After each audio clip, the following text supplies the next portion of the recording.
Hello. Hello. Radhe Radhe दोस्तों, कैसे हैं आप लोग? आई होप आप स्वस्थ होंगे, मस्त होंगे और अपनी अच्छी से तैयारी कर रहे होंगे। तो चलिए, स्वागत है हमारे channel S S grow education में।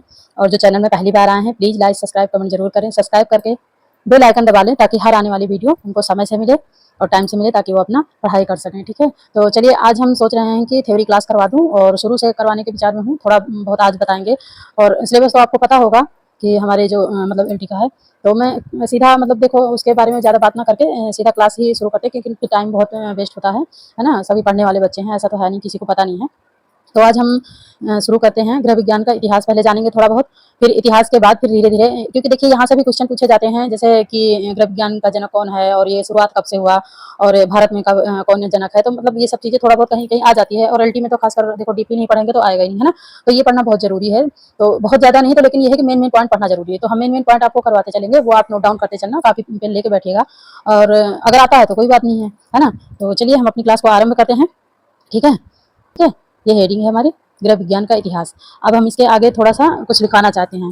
ठीक है, 19वीं शताब्दी में के अंत में, मतलब 19वीं शताब्दी, यहाँ से आप चाहे लिखना शुरू कर दो। थोड़ा मेरा पेन सही से नहीं चलता इसमें, 19वीं स्लिप करता है ना, इसलिए बच्चों ने खराब कर दिया मेरा पेन। अच्छा खासा मेरा पेन था। 19वीं शताब्दी के अंत में, ठीक है। ये मैं बोलती जाऊँ, आप लिखते जाओ साथ साथ में, तो वो ज़्यादा अच्छा रहेगा, क्योंकि ऐसे में ना पता नहीं राइटिंग समझ पाओ कि ना समझ पाओ, है ना। 19वीं शताब्दी के अंत में अमेरिका में इसका संचालन शुरू हुआ। मतलब जब 19वीं शताब्दी खत्म होने लगी, तब इसका ग्रह विज्ञान का मतलब एक अमेरिका में जो है इसका रूप आया, इसका स्वरूप आया, और इसका संचालन होने लगा। इसका एक मतलब एक ये एक सब्जेक्ट के रूप में इसको मतलब जानने की शुरुआत हुई। ठीक है, तो इसमें जो है 1842 में इसके जो है, ये मैंने इतना लिख दिया, 19वीं शताब्दी के अंत में अमेरिका लिख ही देती हूँ, नहीं तो फिर आप लोग ना अमेरिका समझा तो दिया ही है, लेकिन लिखते जाती हूँ। ठीक है, अमेरिका में इसका संचालन इसका संचालन हुआ। ठीक है, हुआ हुआ। ये आपने कर लिया। अब मैं आगे करती हूँ, ठीक है, क्योंकि अगर इसी में अटके रहेंगे तो फिर जो है ना, ये आप करके लिख लीजिएगा। मैं बोलती जाती समझाती जाती हूँ, आप जो है समझते जाना। ठीक है, पेन हटाती हूँ, जैसे ही हटाती हूँ तो ये मिट जाता है। तो चलिए अब आगे मैं इसे बताती हूँ।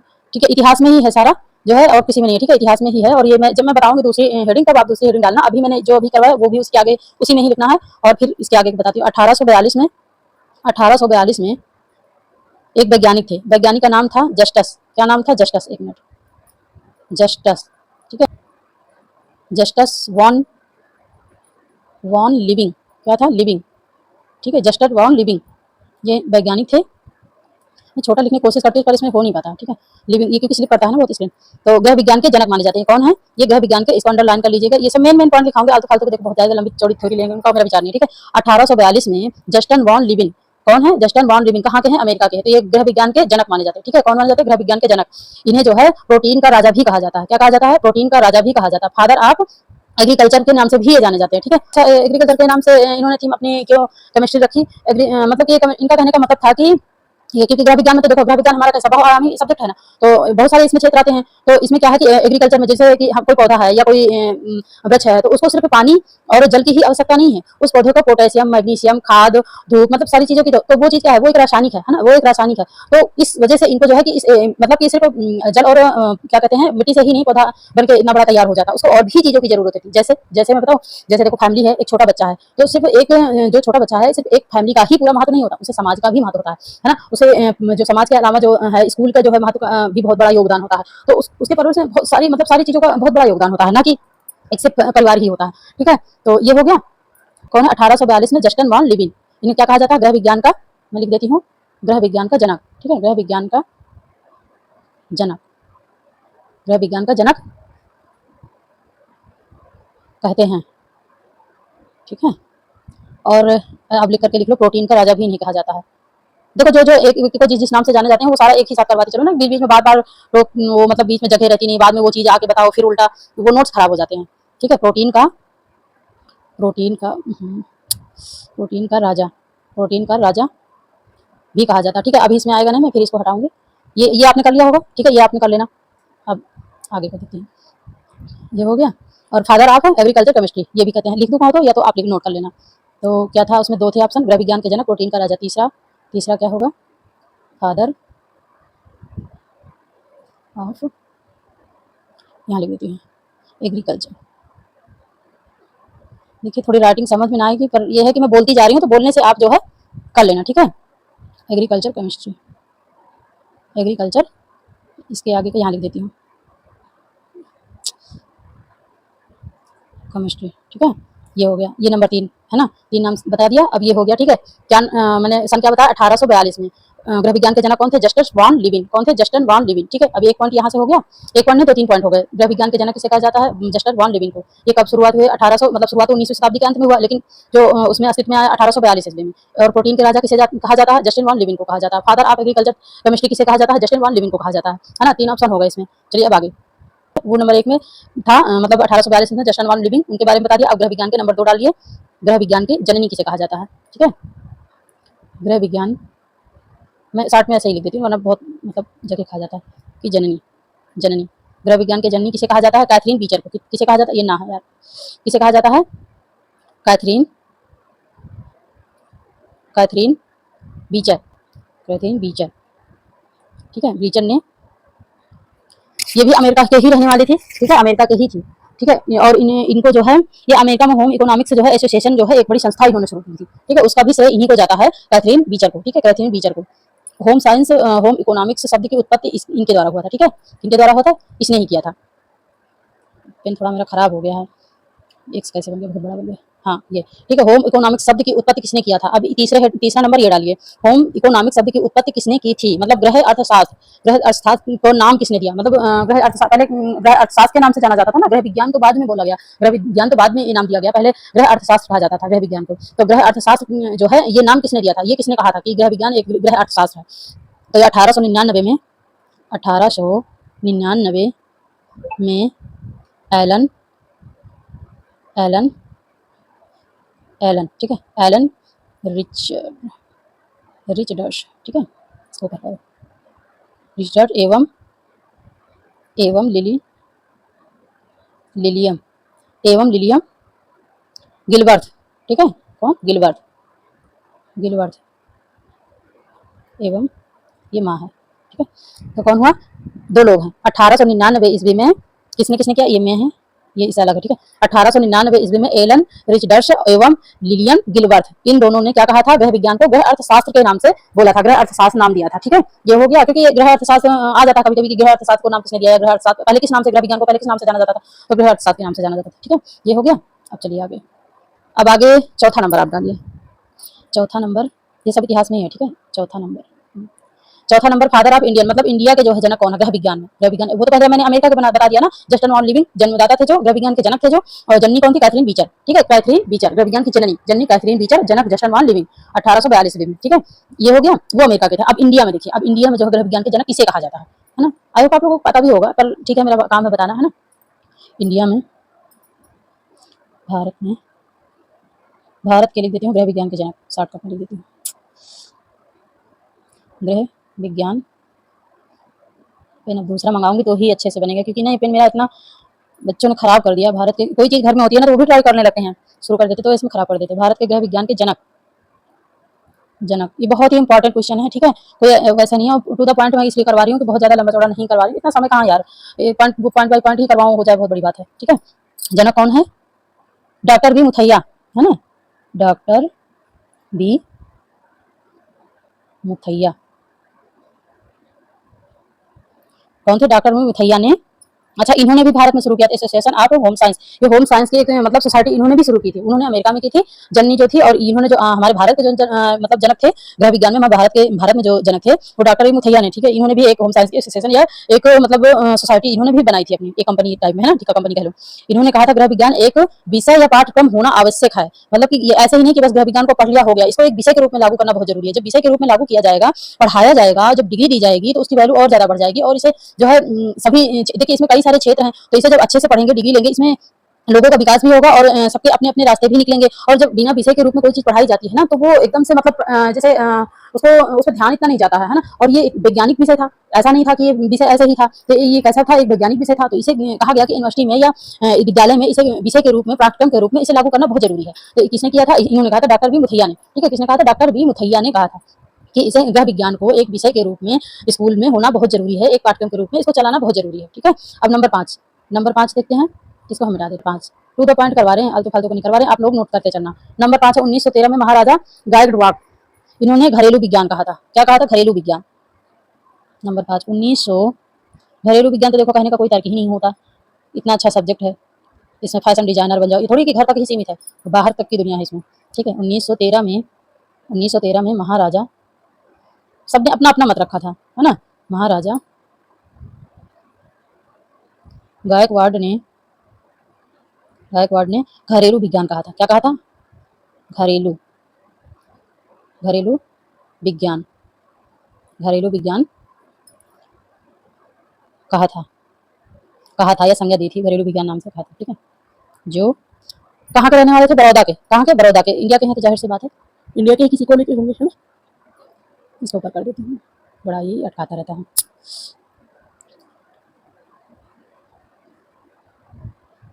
बड़ौदा लिखना जरूरी है, चलो लिख ही देती हूँ, बड़ौदा ब्रैकेट में कर देती हूँ। बड़ौदा के रहने वाले थे। ठीक है, रहने वाले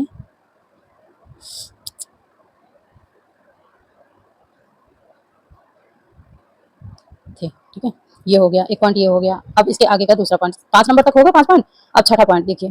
ठीक है, छठा पॉइंट, छठा पॉइंट 1932 में, 1932 में लेडी यूरिंग कॉलेज, लेडी यूरिंग, ये शायद आई थिंक एनसीईआरटी के बुक में भी है। ठीक है, लेडी यूरिंग कॉलेज में, ये जा है भाई, एक मिनट, कॉलेज में कट में लिख देती हूँ, डिग्री या डिप्लोमा, ये अपने इंडिया की बात है। ठीक है, डिग्री या डिप्लोमा, आगे आप लिख लेना, क्योंकि इसमें बड़ी प्रॉब्लम आ रही। डिप्लोमा भी इसमें कर सकते थे, जिसे पाठ्यक्रम के रूप में अपने इंडिया में चलाया गया था। ठीक है, ये हो गया नंबर 6 पॉइंट। एक मिनट में इसकी और कॉलेज, है ना, 1932 ईस्वी में लेडी यूरिंग कॉलेज की स्थापना की गई थी। कहाँ पे की गई थी? दिल्ली में, है ना। कहाँ पे की गई थी? दिल्ली में, दिल्ली में, है ना। दिल्ली में लेडी यूरिंग कॉलेज के, अच्छा ये जो उस टाइम जो है लॉर्ड यूरिंग भारत के जो है क्या थे? ब्रिटिश वाइस राय थे, तो उनकी पत्नी का नाम था लेडी डोरोथी यूरिंग, तो उनके नाम पे पड़ा था लेडी यूरिंग कॉलेज। ठीक है, उनके नाम पे पड़ा था, जो वाइस रॉय थे लॉर्ड यूरिंग भारत के। ठीक है, तो उनके नाम पे पड़ा था, उनकी रानी के नाम पे, यानी लेडी यूरिंग कॉलेज की स्थापना हुई। अच्छा, जो कोलकाता विश्वविद्यालय है ना, कोलकाता विश्वविद्यालय ने पहली बार महिलाओं को शिक्षा के लिए जो है स्वीकार किया कि महिलाएं भी शिक्षा ग्रहण कर सकती हैं, मतलब डिग्रियां ले सकती हैं, अपना एजुकेशन आगे बढ़ा सकती हैं। क्योंकि पहले क्या था, महिलाओं को तो इतना जोर दिया नहीं जाता था पढ़ाई लिखाई के लिए, तो ना ही कोई विद्यालय में, ना ही कोई स्कूल में, ना ही कोई विश्वविद्यालय में कोई मतलब उनके लिए इतना मानता नहीं थी, है ना। छूट नहीं था, डिमांड थी, उनको तो घर से बाहर निकलने के लिए नहीं कहा जाता था, इतनी पाबंदी थी, है ना। तो ये था, तो जब ये मतलब जब कोलकाता विश्वविद्यालय ने महिलाओं के लिए स्वीकार किया, फिर उसके बाद बहुत सारी अपनी भारत की जो है बहुत सारी भारत की अपनी जो है महिलाएं, जैसे सरोजिनी नायडू, राजकुमारी अमृता कौर हैं, कमला देवी चट्टोपाध्याय हैं, ये सारी उस टाइम की बहुत ही मतलब दिग्गज महिला थी, पढ़ी लिखी महिला थी, जिन्होंने शिक्षिका के रूप में, समाज कार्यकर्ता के रूप में और बहुत सारे काम इन्होंने योगदान दिया अपने जो है भारत में महिलाओं के क्षेत्र में, बहुत सारा योगदान था इनका, है ना। तो ये सब जो है हमारे जो है एक मतलब विश्वविद्यालय में एक शिक्षिका के रूप में और गाइड के रूप में इन्होंने बहुत आगे उत्थान बढ़ाया हमारे औरतों के लिए, लेडीजों के लिए, लड़कियों के लिए। ठीक है, ये हो गई यहाँ तक।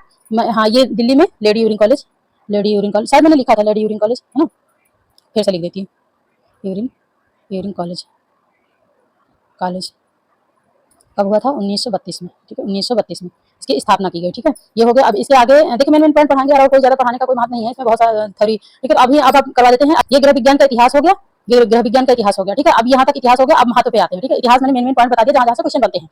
अब इसके आगे हम चलते हैं, इसको ऊपर करते हैं। ठीक है, अब हम डालते हैं, तो ये हेडिंग हो गई ग्रह विज्ञान का महत्व। ठीक है, ग्रह विज्ञान के महत्व। अब ग्रह विज्ञान का महत्व किस किस क्षेत्र में है, ये तो आप जानते ही हैं कि किस किस क्षेत्र में है और कितने भागों में बांटा गया। ग्रह विज्ञान का क्षेत्र बहुत बड़ा है, बहुत विस्तृत है, और ये एक क्षेत्र नहीं, हर क्षेत्र में इसका योगदान है ना। ग्रह विज्ञान का सामाजिक संगठन में है, परिवार कल्याण में है, रोजगार में है, मतलब इसे जैसे फैशन डिजाइनिंग का कोर्स कर लो या सिलाई वगैरह कर लो या कोई भी रोजगार कर सकते हो। ग्रह विज्ञान का जो है एक बहुत सब्जेक्ट ऐसा है कि जो बहुत विस्तृत है, ना कि एकल सब्जेक्ट है। ये विकास व्यक्तित्व में, पोषण में है इसका योगदान, स्वास्थ्य में है इसका योगदान, तकनीकी सहयोग मतलब उपयोग में है इसका, श्रम ऊर्जा बचत में है, गृह प्रबंधन में है ना। तो ये सारे जो है इसके महत्व हर क्षेत्र में इसका जो है, चिकित्सा में है, चाइल्ड डेवलपमेंट में है। देखिए जब क्या कहते हैं जो आंगनबाड़ी वगैरह है, जो इसमें क्या है, इसमें अब गृह विज्ञान से ही जो डिग्री मतलब जिसने ग्रेजुएशन कर रखा था उनको लिया गया है। क्यों? क्योंकि गृह विज्ञान जिसने पढ़ा है ना, जिसने समझा है, जिसने जिया है, जिसने एक ऐसा सब्जेक्ट है, एक प्रैक्टिकल सब्जेक्ट है, इसमें उसको पता है कि क्या कितने न्यूट्रिशन में क्या लेना है, क्या खाना, क्या नहीं खाना है, इन सब चीजों के बारे में। और छोटे छोटे बच्चों को तो ये सब विशेष ध्यान दिया जाता है ना। तो ये बहुआयामी सब्जेक्ट कैसा है? बहुआयामी विषय है, गृह विज्ञान बहुआयामी विषय है। कैसा है? बहुआयामी है। ठीक है, ये भी आता है क्वेश्चन, बहुआयामी विषय है। हो या एमी है, इतना लिख देती हूँ, ज़्यादा लंबा चौड़ा नहीं लिखना। अब ग्रह विज्ञान के प्रमुख क्षेत्र कौन कौन से हैं वो देख लेते हैं। ठीक है, ग्रह विज्ञान के क्षेत्र हो गया। अब अगली हेडिंग है ग्रह विज्ञान के प्रमुख क्षेत्र। अब देखते हैं कि क्षेत्र कौन कौन से हैं। ठीक है, ये हेडिंग डाल लीजिए ग्रह विज्ञान के क्षेत्र। तो क्षेत्र में तो भाई देखिए कौन कौन से हैं। नंबर 1 है, इसको हटा देती हूँ, इसमें है पड़ा। नंबर 1 है पोषण एवं आहार, ये आपको पता है, पोषण पता है लेकिन बताना है हमें। ठीक है, एवं आहार। नंबर 2 है वस्त्र विज्ञान, वस्त्र विज्ञान। नंबर 3 है प्रसार शिक्षा, प्रसार शिक्षा, है ना। नंबर 4 है गृह प्रबंधन, ये नहीं आ रहा है यहाँ पे, आगे करती हूँ। नंबर 4 है गृह प्रबंधन, गृह प्रबंधन, गृह प्रबंधन। नंबर 5 है मानव विकास, है ना, मानव विकास, जिसमें ह्यूमन साइकोलॉजी आती है और भी बहुत चीज़ें आती हैं। ठीक है, ये हो गया। ये है 5 ब्रांचें हैं हमारे जो गृह विज्ञान के क्षेत्र हैं। ठीक है, ये 5 ब्रांचें हमारे गृह विज्ञान में मुख्य हैं। ठीक है, और इन्हीं के अंदर बहुत सारे देखिए वस्त्र विज्ञान तो आप समझते हैं कपड़ों से संबंधित है सारे, है ना, टेक्सटाइल सारा पूरा इससे भरा पड़ा हुआ। फैशन डिजाइनिंग के क्षेत्र में चले जाओ, किसी भी क्षेत्र में क्या है, न्यूट्रिशन में आप न्यूट्रिशन डाइटिस्ट बन सकते हो, फूड टेक्नोलॉजिस्ट बन सकते हो, हेल्थ एडवाइजर बन सकते हो, एक्सपर्ट क्वालिटी बन सकते हो। तो ये सब जो है अगर आप फूड न्यूट्रिशन के क्षेत्र में अगर आप डिग्री डिप्लोमा या रिसर्च करते हैं तो उस क्षेत्र में आप जो है जॉब कर सकते हैं, है ना। वस्त्र विज्ञान में क्या है, वस्त्र विज्ञान में है फैशन डिजाइनिंग में आप जा सकते हो, टेक्सटाइल में टेक्सटाइल डिजाइनर बन सकते हो, क्वालिटी कंट्रोल मैनेजर बन सकते हो, गारमेंटर कंस्ट्रक्टर बन सकते हो, बुटीक ओनर बन सकते हो, है ना। बुटीक ओनर जगह जगह पे खुले हुए रहते हैं, सिलाई वगैरह करते हैं और 2-4 उसमें लड़के बंदे रख लेते हैं, है ना। तो स्टाइलिश फैशन कंसल्टेंट बन सकते हो और टेक्सटाइल लेक्चरर बन सकते हो। तो इसमें क्षेत्र की कमी नहीं है, अगर आप इसको पढ़ो तो इसमें आपको रोजगार की कमी नहीं है ना। और एक्सटेंशन एजुकेशन तो आप जानते हैं कि समुदाय का समायोजन है, आयोजन है, क्षेत्रीय समन्वय है,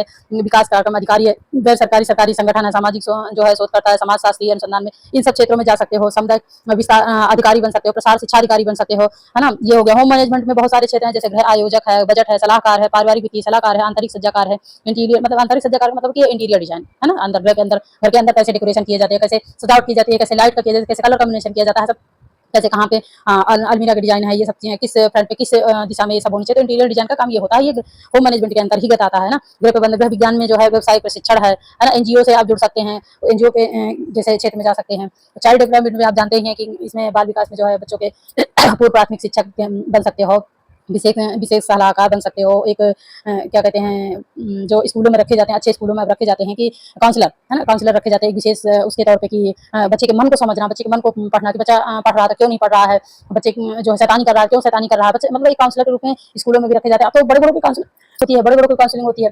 मनोविज्ञान के क्षेत्र में, है ना। एनजीओ कार्यकर्ता क्षेत्र में डे केयर सुपरवाइजर है, शिक्षा निर्माण करता है। तो ये सब चीजें जो है मानव विकास में आ जाता है। तो इसके क्षेत्र बहुत ही विस्तृत है, क्या है, बहुत ही विस्तृत है, ये नहीं कि एक ही क्षेत्र है ना। बाकी जो है अब इसके आगे हम क्या पढ़ने वाले हैं, ये हो गया क्षेत्र। क्षेत्र मैंने समझा दिया, 5 क्षेत्र हैं मुख्य और इन सबके अंतर्गत कौन कौन से आते हैं वो हमने बता दिए। ठीक है, अब अगला जो है होगा भारतीय चिकित्सा अनुसंधान परिषद मतलब आईसीएमआर। आईसीएमआर के अनुसार जो है आईसीएमआर के अनुसार क्या क्या जो है बताया गया है। आईसीएमआर बहुत जरूरी है, ये हमारे इंडिया का है और जो वर्ल्ड हेल्थ के उस पे है वो डब्ल्यूएचओ के उस पे रखा गया है। तो ये दोनों पे हमें पढ़ना बहुत जरूरी है। अच्छा चलिए पहले हम आईसीएमआर के अनुसार देख लेते हैं कि हमारे खाने में क्या क्या होना चाहिए। पहले तो फूड और न्यूट्रिशन आता है, पहले देखो सबसे ज्यादा क्वेश्चन यहीं से आते हैं ना। तो ये काफी लंबा भी है और इसको पढ़ना भी बहुत जरूरी है ना। तो समूहों में इसको बांटा गया है। आईसीएमआर के अनुसार खाद्य समूहों को कितने वर्गों में बांटा गया है। खाद्य समूहों का वर्गीकरण, मेरा गला बहुत खराब हो रखा है जुकाम खांसी से। वर्गीकरण, ठीक है, खाद्य समूहों का वर्गीकरण, ये हेडिंग है। तो आईसीएमआर के अनुसार मैं बता रही हूँ, ठीक है। आईसीएमआर ये जो गाइडलाइंस जारी की गई है इसके अनुसार ही सबको भोजन लेना है अपने। जो ये इसमें से क्वेश्चन भी बनते हैं आईसीएमआर, ठीक है, ये है आईसीएमआर के अनुसार अनुसार कितने भागों में बांटा गया है, 5 भागों में, 5 भागों में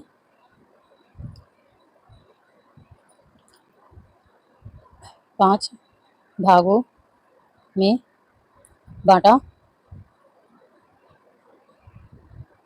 गया है, ठीक है, ये है। पहला क्या आता है, पहले में आता है अनाज। पहले में क्या आता है, अनाज। अनाज में मतलब कि जैसे जौ हो गया, बाजरा हो गया, चावल हो गया, गेहूं हो गया, है ना, मक्का हो गया, ये सब किस में आते हैं, अनाज में आते हैं। तो इसको पहले नंबर पे रखा गया, पहले नंबर पे अनाज, ठीक। अनाज हो गया। अनाज में अब सब तरह के अनाज हो गए। अब इसमें मैं एक एक लिखूंगी तो मतलब बहुत टाइम होगा। अनाज में सब तरह के अनाज हो गए पहले नंबर पे। अब दूसरे नंबर पे क्या होता है, दूसरे नंबर पे आता है फली, जैसे दाल है ना, और इसके चने की दाल है, अरहर की दाल है, और मूंग की दाल है, सोयाबीन की दाल है ना। ये सब चीजें जो है मूंग, उड़द, अरहर, ये सब सारे दाल वाले समूह आ जाएंगे। ठीक है, इसमें क्या लिख दूं, दाल या फली, फली। ठीक है, ये हो गए नंबर 2 पे। नंबर 3 पे कौन सा आता है, नंबर 3 पे आता है दूध, दही, पनीर, खोया। अच्छा, इसे कैसे बनाया गया, ट्रंगल में बनाया गया। अभी मैं ऐसे इसको लिख के बता देती हूँ, इसको ट्रंगल में मैं कल बताऊंगी करके। ठीक है, नंबर 3 पे क्या है, दूध, दही, पनीर, दूध, दही, दूध, दही, पनीर, और दूध से बनी चीजें, खोया है, जैसे मिठाई वगैरह है, ये सब दूध से बनने वाली चीजें जितनी हैं, प्रोटीन युक्त मतलब चीजें क्या है, नंबर 3 पे रखी गई। ठीक है, ये हो गया। अब नंबर 4 पे देखते हैं। नंबर 4 पे है फल, सब्जियां। क्या है, फल है, सब्जियां हैं, सलाद वगैरह है, सब इसी में आते हैं। ठीक है, सब्जियां, ये हो गया, सैलड हो गया, रफेजदार भोजन है ना, सलाद लिख देती हूँ, सलाद, ये सब चीजें जो है हर प्रकार की सब्जियां और फल जो है नंबर 4 पे आएंगे। नंबर 5 पे क्या आएगा, नंबर 5 पे आएगा ऑयली चीजें, मतलब जैसे वो हो गया, ऑयल हो गया, चीनी हो गया, शक्कर हो गया, गुड़ हो गया, और रिफाइंड हो गया, मैं है ना, रिफाइंड हो गया, और डालडा वगैरह जो भी है, वनस्पति जितने भी तेल हैं जो, ये सब चीजें इसमें आ गए। ठीक है, चीनी गुड़, चीनी गुड़ भी लिख देती हूँ क्योंकि इसमें कंफ्यूज हो सकते हो। गुड़, घी, तेल, है ना, रिफाइंड, ऑयल लिख देती हूँ, ऑयल, सभी ऑयल। ठीक है, ये नंबर 5 पे है। ठीक है, तो इनको बेसिक जो है 5 खाद्य समूहों में बांटा गया है, ये आईसीएमआर के अनुसार है, और ये नया डाटा है जो मतलब अभी 2020 के बाद जारी हुआ है ना। 2020 के बाद ही आरडीए और आईसीएमआर और निन के अनुसार, ये सब के अनुसार ही ये जो है 5 खाद्य भागों में बांटा गया है, 5 वर्गों में विभाजित किया गया है। ठीक है, और इसका जो 5 भागों में जो बांटा जाता है, मैं बताई देती हूँ, इसका ऐसे ट्रंगल में है। ठीक है, इसको कैसे से ऐसे ट्रंगल में बांटा गया है, ऐसे 5 भागों में, ऐसे ऐसे करके मैंने एक बार समझा, 1 2 3 4 और 5 साइड हो गए, 1 2 3 4 5, बहुत ज्यादा हो गया एक, हाँ ऐसे 5 है, ऊपर वाला थोड़ा बड़ा हो गया। ठीक है, 1 2 3 4 5, 5 भागों में। तो नीचे चाहे ऊपर से ले लो चाहे नीचे से ले लो। पहले तो आएगा अनाज, पहले तो आएगा अनाज, आप ऐसे करके लिख लेना क्योंकि समझ में आ जाएगा ना कैसे लिख जाता है। पहले आएगा नंबर 1 पे अनाज आएगा। ठीक है, नंबर 1 पे, यहाँ पे नंबर 1 हो गया। फिर ये हो गया नंबर 2, नंबर 2 पे क्या आएगा, ये दाल वगैरह आ जाएंगे, सभी दालें, है ना, सभी प्रकार की दालें, सभी प्रकार की दालें, दालें आ जाएगी। नंबर 3 पे क्या आ जाएगा, दही, पनीर, दूध से बनी चीजें, खोया, है ना, प्रोटीन युक्त चीजें जो है इसमें आ जाएगी, दूध, दही वगैरह नंबर 3 पे आ जाएंगे, दूध, दही, है ना, ये सब चीजें आ जाएंगी। नंबर 4 पे आ जाएंगे फल और सब्जियां, फल और, फल, सब्जियां, फल सब्जियां। ठीक है, ये आ गया समूह का वर्गीकरण, वर्गीकरण। मुझे लगता है इससे अच्छा तो ब्लैक बोर्ड में ही सही रहेगा। तो इसे कितने भागों में बांटा गया, 5 भागों में।